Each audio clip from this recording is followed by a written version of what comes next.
Attorney General Bill Barr was on Bill Maher's show, and the takedown of his handling of the Mueller report by Ari Melber is something just beautiful to watch. Let's have a look. First draft of history, it's not always correct, especially when the government lies to you. Which brings us now tonight to a pivotal period in our recent era, the conclusion of that highly anticipated Mueller probe. You follow the news, you're watching the news right now, so you may remember that whole period. Different Trump figures went down. They were searched, indicted, convicted. And then Mueller turned in his detailed report to the DOJ, but it did not immediately go out to the public. Many expected the report to put some heat on the administration and pressure then Attorney General Barr to release it rather than simply hide it. You remember that period in American history? I mean, it was just a couple of years ago. It was 2019, but I remember feeling like a shred of hope. Just a shred. And it wasn't hope that that suddenly everything would be better. It was just that we would find out that America was not such a Potemkin village. It really is. It only laid bare that the half-assed efforts of moderates and people that have been big supporters of the status quo aren't going to cut it. They simply don't cut it. And in fact, they don't know how to handle actual corruption. I'll quit interrupting. Here's the rest. But he had a different trick up his sleeve, a middle ground that actually matters in the news tonight, and I'll explain why. Barr infamously scooped the entire Mueller report with his own misleading summary. It was so clearly off the mark that Mueller took the rare step of writing Barr, nominally his supervisor, to call out the deceit about the true nature and context of the entire report that he spent so long creating and investigating and writing. He wrote him a letter. He also gave him the opportunity to do what he did. In his recommendations, Robert Mueller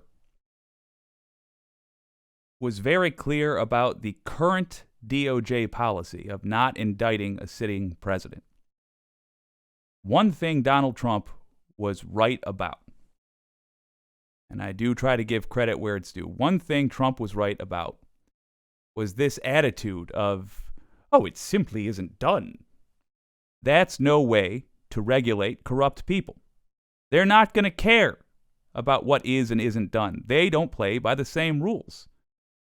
Kenneth Starr and his going after Clinton, that had nothing to do with the business of running the country and everything to do with they think they can get away with it. They think they can use the system for their means, not for its intended purpose, but for their means. If we are going to have powerful organizations in this country, they must be well regulated. That means not relying on, well, current policy suggests. Current policy says. That's their internal playbook. They need to have laws and regulations that are firm. Either you can be the check and the balance, or you can't. If you are in the Justice Department, you can't say, well, listen, he's a sitting president. That means politics is involved, and I don't want to interfere with politics. You're the one that's supposed to be keeping him in check. We only have this problem, Mueller, because he didn't have the guts to acknowledge the fact that it was a corrupt administration. And there did appear to be collusion. Let's get to that little chunk of this. By the way, I see some comments. I'm excited to read them. We'll do that in between segments. Now, that was then. This is now. Long time since then, especially the way the news has been lately. But Barr hasn't faced much serious questioning about what he did. That's partly because, like many people in and around government, he tries to stick to friendly environments when he wants to get his message out, Fox News appearances, and, of course, the occasional legally required deposition, like when he went in and testified to the January 6th committee and under oath suddenly started talking about why Trump was a liar and lied about the election. But here's what's different right now, if you haven't seen it yet.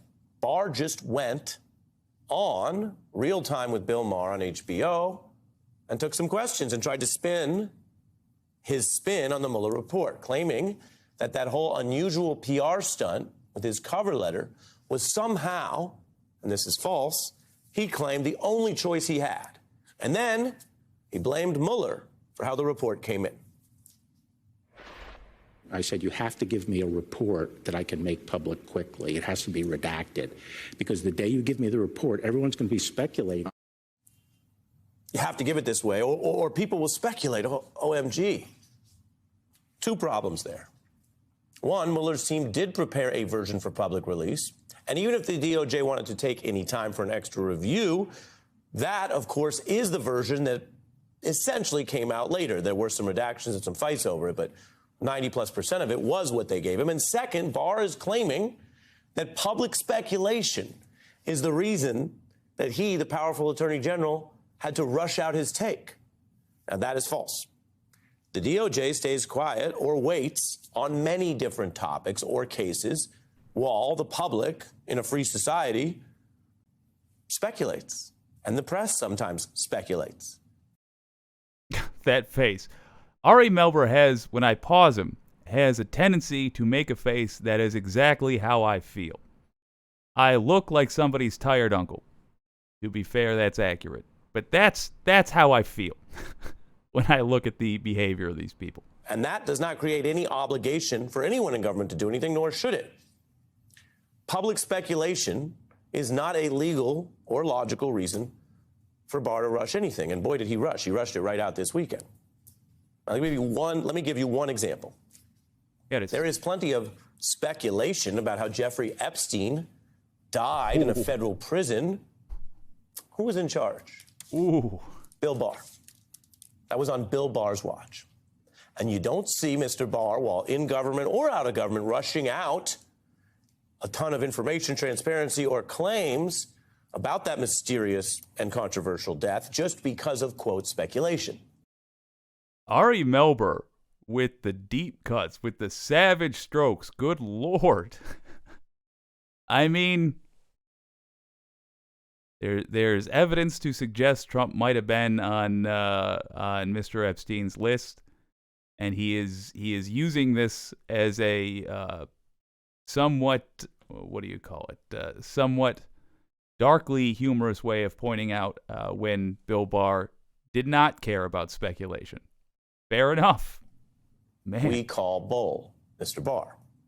Now, in this new interview, Mr. Maher pushes back, and Mr. Barr continues with his spin and defends how he issued his own purported legal conclusions that had very real consequences and really scooped the Mueller report. I read he did give you that. No, he did not, okay? So when he came in, and by the way, there was no pressure for him to give in on any day certain. He could have taken his time and redacted it. He came in, and they gave us on Friday the report unredacted. It was illegal to put it out. I felt that I had to say something to give the bottom line of what he decided. Number one, I said he found there was no collusion. Not so. It's like going out and announcing a verdict. I didn't regale the whole trial, but I said, he said there was no collusion. Well, you framed it as he was innocent, and then everything else had to be argued against that. And then he said we can't come to the conclusion that he didn't obstruct justice, and you said he didn't obstruct justice. Okay, so first of all, Bill Maher is not somebody that I think is worth watching, personally. He's an anti-vax weirdo, and I'm not a fan. But it's a fair question he asks. Also, the no collusion. Robert Mueller went out of his way to say he does not absolve Trump of that charge. He's simply saying in his investigation, here is what he found. And there's a massive difference there. Further, it can't be stressed enough that the main takeaway from that report was that he said there was no reason an investigation could not be opened into Trump the moment he left the White House. That, if you were going to be Bill Barr in his fantasy world here, writing just the summary for the public, that was the main thing. Investigated for what? Obstruction of justice. What did Trump do after he left the White House? Well, according to our Department of Justice, apparently he obstructed justice when it came to retrieving the documents he took with him. Insane. You know, Barr is being tricky there, and this is important for the record in the world. Barr knows any call about presidential law breaking in this type of probe goes to Congress.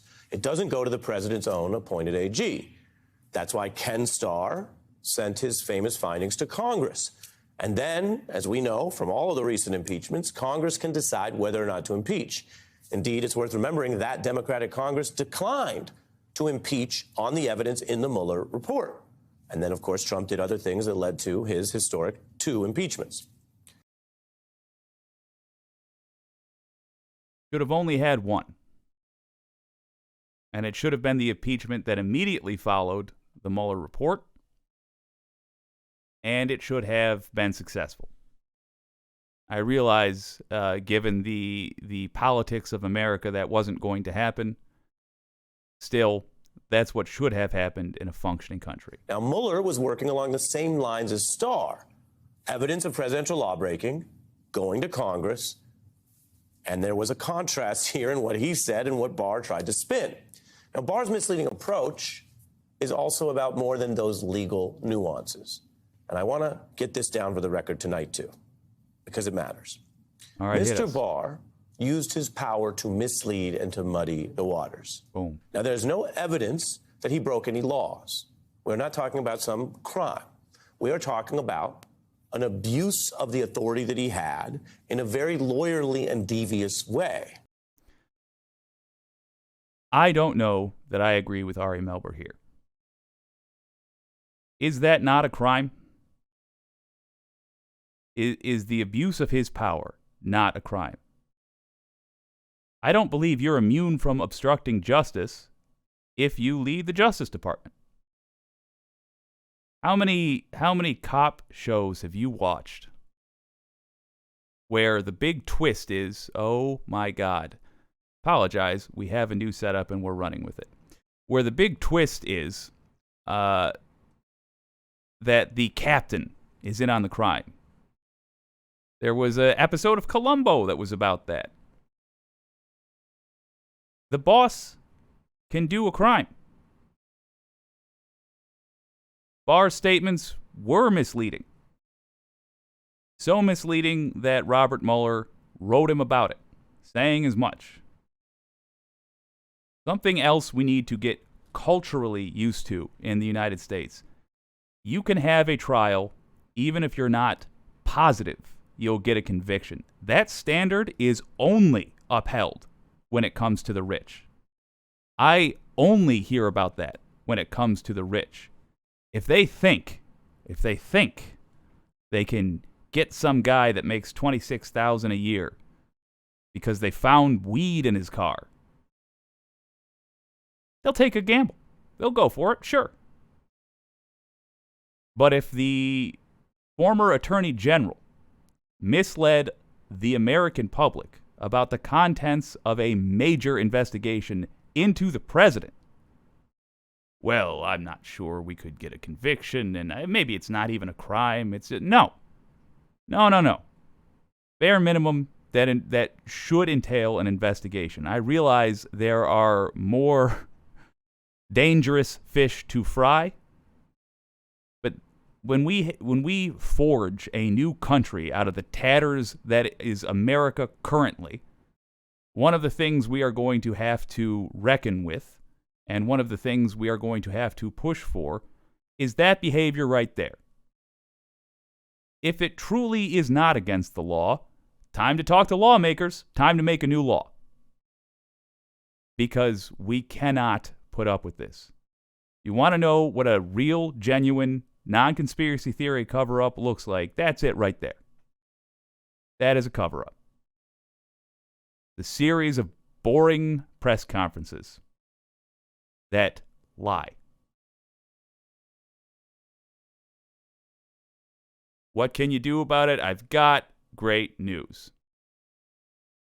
Number one, the Justice Department's branches that run out of Washington, that have ties to Washington, have an interest in protecting the power of the powerful.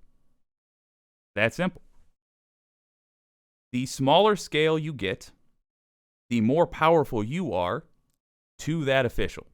As in, your vote within your state has a lot more influence. Your opinion within your state has a lot more influence than elsewhere.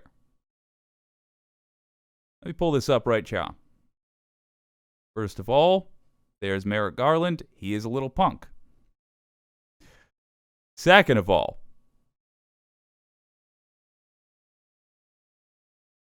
we have 7 states.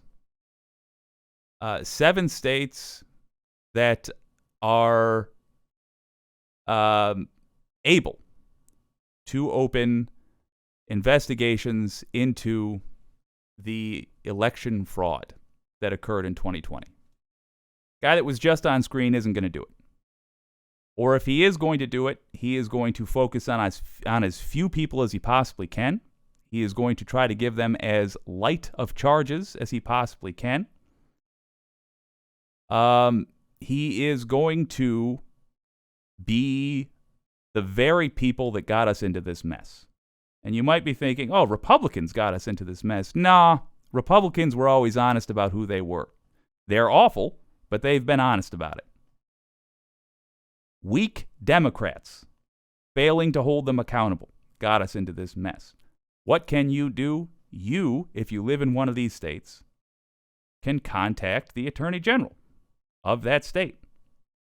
Georgia's got a check mark because the district attorney has an investigation open.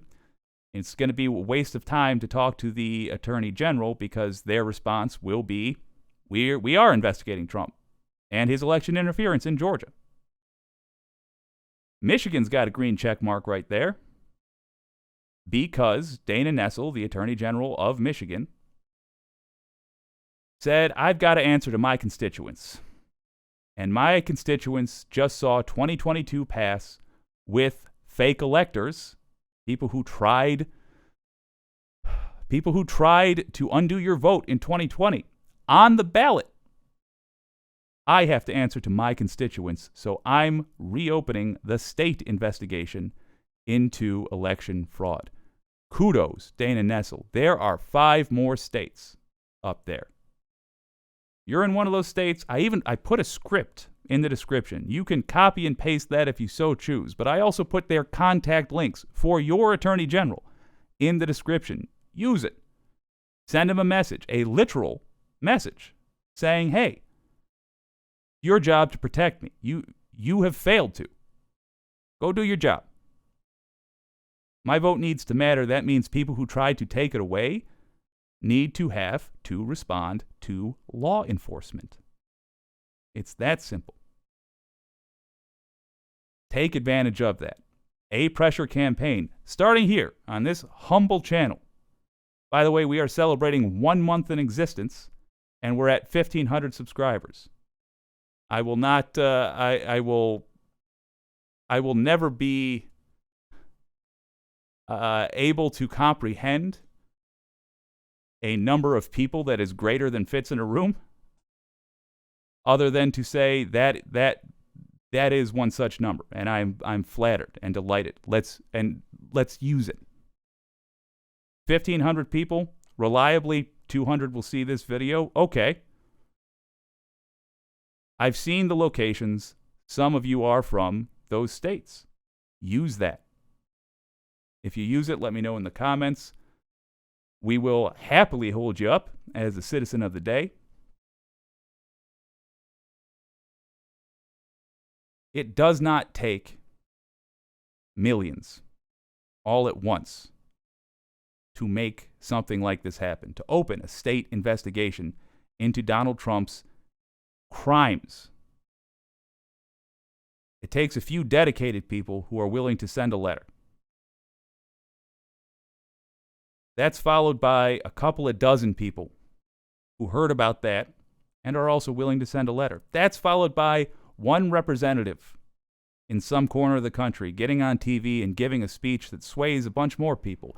And eventually, that snowballs into millions calling for charges. Eventually. And when you look at it in the history book, they will say millions of people rose up and called for charges, which is not an accurate view of how it starts. It starts with you. It does. You have the power, but only if you use it.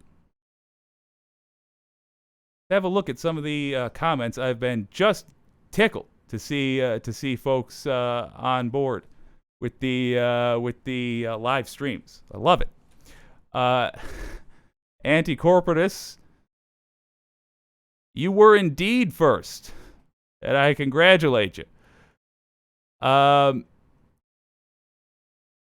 on me. Oh, I'm loving this. Patrick Thibodeau. Remember Gail from early in Breaking Bad? That's what Garland's speech reminds me of. Oh my gosh. Yes. I wish I could. I'm working on the ability to just pull up clips on the fly. Yes, totally. I know what you're talking about. Very much so. That is 50 days. If it isn't February, those numbers will start to compound sooner. That is 50 days if it isn't February. I have had this channel actually for 11 years, and I used it to upload silly, fun things for friends. But I started doing the old blue background, just giving takes on media on Christmas of last year. I don't really know why. It just felt like it. Well, they think they can't get a conviction because the rich dude will have the dream team, and then write, if I did it. The anti-corporatist. I'm sorry, I think I said your name incorrectly earlier. Well, they think they can't get a conviction because the rich dude will have the dream team, then write, if I did it. Yes, true. And that is why, in my opinion, the culture of believing they can get a conviction needs to be replaced by the culture of believing the crime definitely happened. You're a prosecutor and you believe the crime definitely happened. At a minimum, you must open the investigation. You can't say, we'll never get a conviction, and use that as an excuse for not opening the investigation. The investigation is where you find the evidence. We need to demand more from our justice system, and that in particular is what we should be demanding.